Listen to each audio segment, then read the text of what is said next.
जिन लोगों ने भी अगर एक शेड्यूल बना लिया अपनी खुराक का, उनकी तमाम बीमारियां खत्म हो गई। यानी अल्लाह ने रोजे के अंदर इतनी शिफा रखी है, इतनी शिफा रखी है कि अगर हम रोजे को पूरे एसओपीज, पूरे प्रोटोकॉल के साथ रखेंगे तो इरफान भाई आप यकीन कीजिए कि ये बीमारियां खत्म करने का ये महीना है। ये पंजीरी आपके लिए नींद भी आपकी बेहतर करे, आपकी मेंटल हेल्थ भी बेहतर करे। फ्रोजन फूड में हम आ गए हैं या जंक फूड में आ गए हैं तो वो हमारी बॉडी वही खोखली बन रही है। अब जब हम फार्मी मुर्गियां खाएंगे तो बॉडी भी तो फार्मी होगी ना।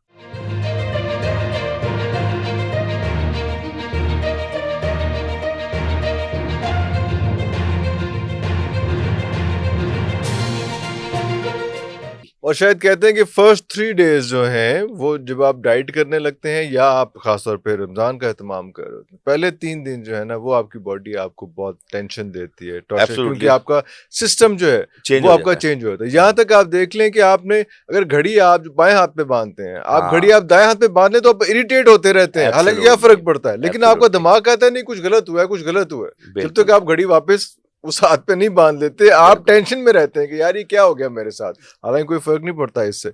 लेकिन वही चीज जो है वो फिर आपको फिर रोजे में भी जब आपको खाने का टाइम होता है तो आपको एकदम क्रेविंग शुरू होती है, क्योंकि आपने इतना आपने आदत डाल दी है अपने दिमाग को, मैदे को नहीं दिमाग को। बिल्कुल ऐसी वो उस टाइम पे खुद ही वो सिग्नल देने लग जाता है कि भाई ये टाइम था तुम्हारा खाने का। मैं ये कहता हूँ कि हम फितरत के बरखिलाफ अपनी जिंदगी गुजार रहे हैं। और जब फितरत ने रोजों में जब हमारी फितरत के मुताबिक हम आते हैं तो हम डिस्टर्ब होते हैं। तो देखे ना हमारा नाश्ता 10 बजे 12 बजे 1 बजे तक दोपहर के टाइम भी नाश्ता हो रहा होता है। और अब ये नाश्ता जो सुबह का सहरी का है ये नाश्ता ही है ना, 4 बजे 4:30 5 बजे मैक्सिमम आप क्लोज कर देंगे, हो जाएगा। तो भाई मेरे अब आप देखें क्या जबरदस्त वो जो कहते हैं ना कि सुबह का नाश्ता जो बदन बनता है, सुबह का नाश्ता एनर्जी देता है, वो 12 बजे या 2 बजे वाला नहीं होता, वो ये वाला नाश्ता है सहरी वाला। तो सहरी में आप जितनी अच्छी चीजें खाएंगे, जितनी आप सॉलिड चीजें और आप जितनी न्यूट्रिशन बेस्ड चीजें खाएंगे तो वो जुज़े बदन बनेगी।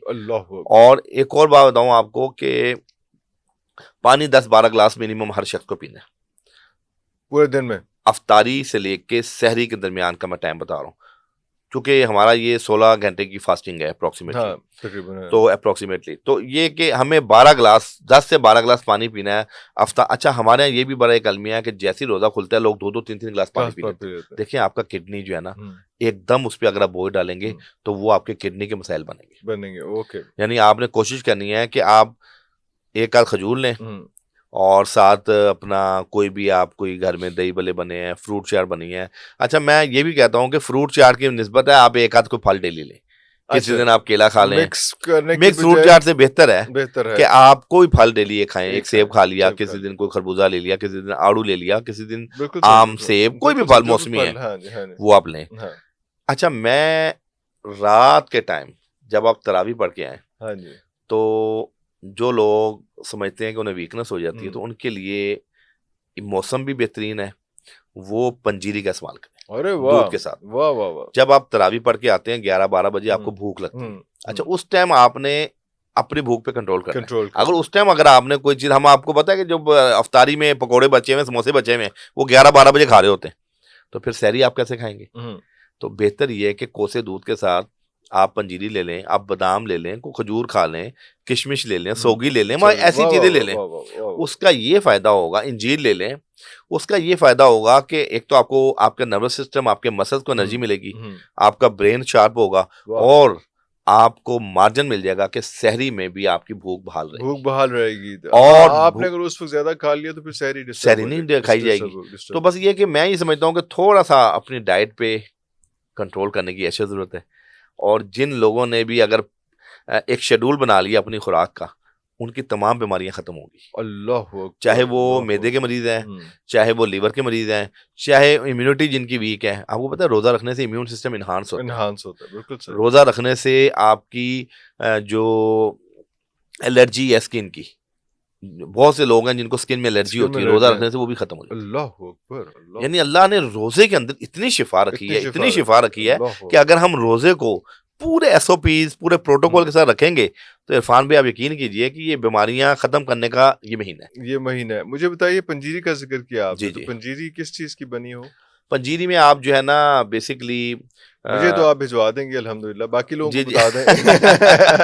आपको भिजवा दूंगा बिल्कुल। अभी मैं आपको पता है वो दुबई में था, तो कुछ दोस्तों के लिए ना, तो मैंने कहा शरीनी क्या लेके जानी है, मैंने अपनी अहलिया से पंजीरी बना के ले अरे आई, वो 4-5 डब्बे। अल्लाह आप इमेजिन करें कि एक हकीम हाँ, और खुद वो पंजीरी बना के ले जाए किसी के लिए, तो उनके लिए तो बहुत वाह बड़ा तोहफा था। वाह वाह, तो तबरुक था वो तो, वो यकीन अल्लाह कीजिए उन्होंने बड़ा लाइक किया। हाँ, अच्छा, हम लोग पंजीरी जो घर में बनाते हैं ना बेसिकली, वो उसमें ये कि आप चारों मगज ले लें, आप जो है बादाम ले लें, जो भी मौसमी ड्राई नट्स हैं जिसमें आप अखरोट डाल लें, थोड़े से अच्छा, बादाम डाल लें, आप काजू डाल लें, पिस्ता डाल लें, और अच्छा उसमें आप जो है ना ये फूल मखाने लाजमी डालें। अच्छा, फूल मखाने जो है ना ये बड़ी बेहतरीन चीज है। उसको सौते करके या नहीं, उसको थोड़ा सा फ्राई करके देसी घी ना, में उसको पहले तो आप वो ग्राइंड कर लें, हल्का सा ग्राइंड करने के बाद उसको फ्राई करें, फ्राई करने के बाद उसको फिर दरदरा कर लें फ्राई होने के बाद।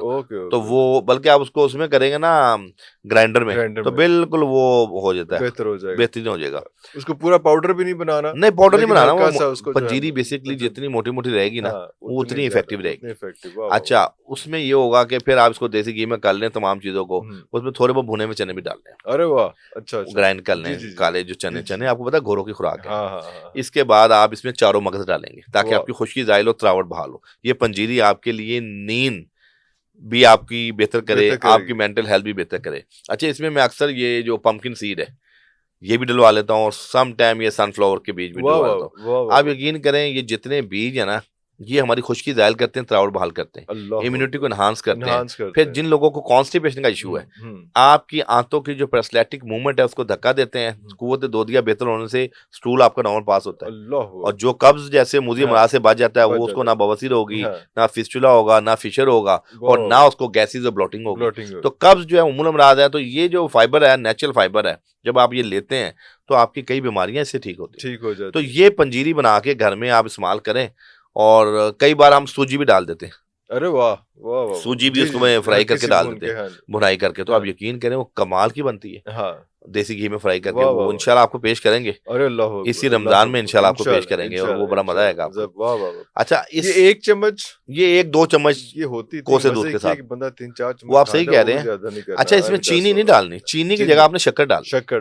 हाँ, शक्कर डालनी है, तो वो बड़ा एक मीठा जो है ना ऐसा होता है कि आपका दिल करता है आप ज्यादा भी खा लें, लेकिन ये कि 2-3 चम्मच 4 चम्मच तक आप इजीली ले सकते हैं, बच्चों को आप दें। और ये पंजीरी के बारे में तो मैं आपको ये कहता हूँ कि बच्चा अगर 1-2 चम्मच सुबह 1 कप कोसे दूध से ले ले, तो पूरे दिन की न्यूट्रिशन उस बच्चे को मिल जाती है। बजाय बच्चा वहाँ स्कूल जाके नाश्ता करे या आप बर्गर शवारमों का नाश्ता कराएं, तो बेहतर ये है कि या ये पंजीरी ले ले, किसी दिन उबले हुए अंडे ले ले, और किसी दिन बच्चा जो है वो कोई भी अपना जो शहद में ब्रेड लगा के ले ली, जैम ले लिया। लेकिन ये कि पंजीरी हफ्ते में 2-3 दिन बच्चों को लाजमी देनी चाहिए, बिल्कुल ठीक, नाश्ते में भी देनी चाहिए। अगर नाश्ते में ना लेता हो बच्चा तो बेड टाइम पे लाजमी दें, क्योंकि ये आपके ब्रेन को भी शार्प करती है, आपकी लॉस ऑफ मेमोरी को ठीक करती है, और सबसे बढ़ के असाबी निजाम जो हमारा नर्वस सिस्टम है, एब्सोल्युटली नर्वस सिस्टम को मजबूत करती है। और आपको पता है ये तो फिर बुजुर्गों के लिए भी बड़ा जरूरी है। तो मैं बता रहा हूँ, बच्चे, बूढ़े, जवान, खवातीन,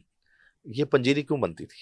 पंजीरी जब हमारी ज़चगी में जो बहनें बच्चा पैदा करने के बाद नकाहत कमजोरी का शिकार होती थी, तो उनके लिए ये एक फार्मूला बनाया था, इम्यूनिटी बूस्टर था। लेकिन भाईजान अब तो समझ लें हर बंदा नकाहत और कमजोरी में है, वीकनेस है। हम लोग वो खुराकें नहीं ले रहे हैं जो हमें ताकत दें। अब मुझे बताएं, घरों के अंदर ये चीजें हैं? पहले क्या होता था, नाश्ते में पंजीरी बनती थी, लड्डू बनते थे उसके अलसी के, फिर जनाब अब उबले हुए अंडे वगैरह बच्चे खाते थे, फल फ्रूट खाने का शौक होता था।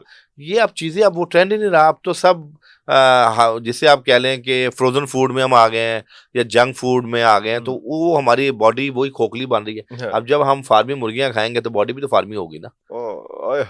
बिल्कुल सही, फार्मी मुर्गियों वाला अगर आप देखें, मुर्गी तो अपने पाँव पे खड़ी नहीं हो सकती, वही मुर्गियों से हम प्रोटीन ले रहे हैं, तो हम कैसे अपने पाँव पे खड़े होंगे? तो आज बच्चे हमारे तभी तो कमजोर हैं। देखे ना, 10 साल का बच्चा है, मेरी कमर में दर्द है, जवान बच्चियां अजीब से गिरी तबीयत, अजीब किस्म की बॉडी उनकी, मतलब फिजिकली भी वो एब्सोल्युटली, बिल्कुल थैले से बिल्कुल बने हुए और अजीब बिल्कुल के ऐसी। हालात। तो हमें इस टाइम बड़ी अशद जरूरत है कि अपने हाँ, बच्चों की डाइट प्लान को बेहतर किया जाए, बेहतर किया जाए। ताकि उन बच्चों की जनरल हेल्थ बेहतर और हो। ये बेहतरीन बेहतरीन मौका है, अल्लाह ताला ने दिया ये एक महीना जो है, ये बेहतरीन मौका है इन सब चीजों के जी, लिए। मैं आपको बताऊं, बलूगत वाले बच्चों को रोजा लाजमी रखना चाहिए। रखना चाहिए, अल्लाह। ये हमारे यहाँ एक बहुत बड़ी एक अलमिया है कि हमारे वालदैन 20 साल 22 साल और 18 साल के बच्चों को अहमियत ही नहीं देते, अभी नहीं बच्चा रख लेगा रोजा। रख ले। भाई नहीं, नहीं आदत आपने 12-13, हम यकीन करें, हमारे बड़ों ने हमें हमें नहीं याद हम कब से रोजा रख रहे हैं, बचपन से आदत हाँ, डाली, हाँ। और रमजान का एक रोजा भी मिस हो रोजा जाना, ना रखने कॉन्सेप्ट ही नहीं है ना, कॉन्सेप्ट ही कॉन्सेप्ट ही नहीं है, नहीं। और ऐसे ही होना चाहिए। लेकिन होना चाहिए, आजकल हम देख रहे हैं कि वो हम लोग किसी और तरफ निकल गए हैं। किसी और तरफ अब चले गए हैं। रोजा रखा हो तो लोग ऐसे देखते हैं, अच्छा रोजा है,